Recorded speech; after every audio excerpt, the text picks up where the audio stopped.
Now, if you're sick of leaving work after dark, here's some good news. Tonight marks the Winter Solstice, the shortest day and longest night in our calendar year, which means we've broken the back of winter. Yes, Kate Langbrook. It's also a special time of celebration for pagans who usually gather together for the festivities. And because of that, founder of the Pagan Awareness Network, David Garland, joins us now. Firstly, David, happy solstice. Just how big is tonight for you? It's one of the major ones for us. We have 4 major solar festivals, and this one being the shortest day of the year is pretty important to a lot of pagans. Why is the winter solstice significant? Not as much today, because today we've got heating and we've got food that can be trucked in from anywhere around the world. But the origins of the religion are northern, so they come from the northern hemisphere. And this day being the shortest day marked the return of the sun. It also meant the next 6 weeks were the hardest. So the next 6 weeks were the hardest for people to survive.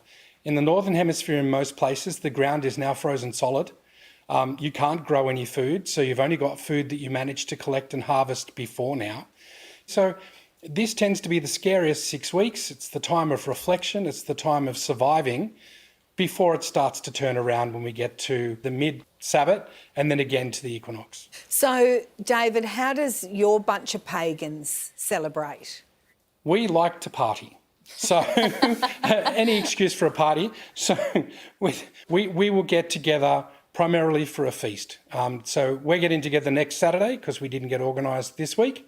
So we'll all get together for the first time in 2 years, thanks COVID. We're actually going to go to our local pub. We've booked tables and we're going to have a Yuletide dinner together.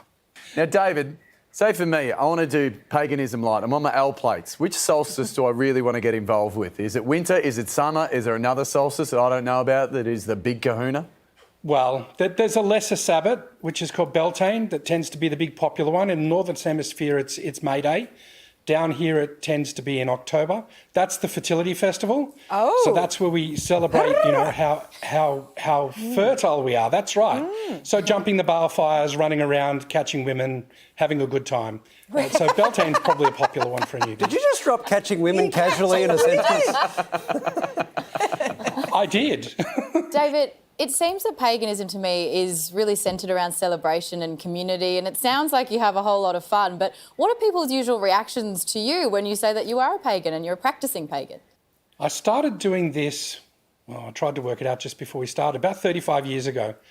And 35 years ago, it was still very scary for Joe Average on the street. So it was still illegal in 2 states in Australia to practice witchcraft. And to any form of divination or incantation. So it's changed a lot. Now, most people go, oh, okay, it's not a big deal. But back then there was a lot of fear.